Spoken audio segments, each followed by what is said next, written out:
રાજકોટમાં મનપાની જનરલ બોર્ડની બેઠકમાં વિપક્ષનું વિરોધ પ્રદર્શન। આરએમસીના વિરોધ પક્ષના નેતા વશરામ સાગઠિયા બેનર સાથે પહોંચ્યા હતા। તંત્ર બિલ્ડર લોબીને છાવરી પ્રજાને છેતરપિંડી કરતું હોવાના આક્ષેપો લગાવવામાં આવ્યા। નવા મકાનોમાં ફ્લાવર બેડ સહિતના મુદ્દે વિરોધ પ્રદર્શન થયું। બિલ્ડરો સાથે ભાજપ નેતાઓની સાંઠગાંઠનો પણ આરોપ લગાવવામાં આવ્યો। બિલ્ડરો પાસેથી વધારાના બાંધકામના 700 થી 800 રૂપિયા કરોડ બાકી તેવું સાગઠિયાએ કહ્યું હતું।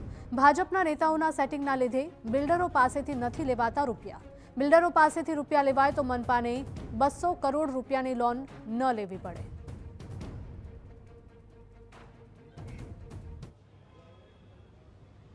પરંતુ રાજકોટ મહાનગરપાલિકાના બિલ્ડરો અને કોઈ એક ભાજપના પદાધિકારી, રાજકોટ મહાનગરપાલિકાનો પદાધિકારી અને ભાજપના એક આગેવાન આ લોકોએ અંદરખાને બેઠક કરી વર્તુળો દ્વારા જાણવા મળ્યા મુજબ સરકારની અને બિલ્ડરોની વચ્ચે મધ્યસ્થી થઈ પ્રજાના પૈસા ડૂબાડવાની કોશિશ કરી રહ્યા છે। આ પૈસા આ બિલ્ડરોએ દરેક ફ્લેટ ધારક પાસેથી લીધા છે અને જો ફૂલ એફએસઆઈના પૈસા લેવા છતાં પણ એ પૈસા સરકારમાં ન ભરતા હોય એ કેટલા અંશે વ્યાજબી છે।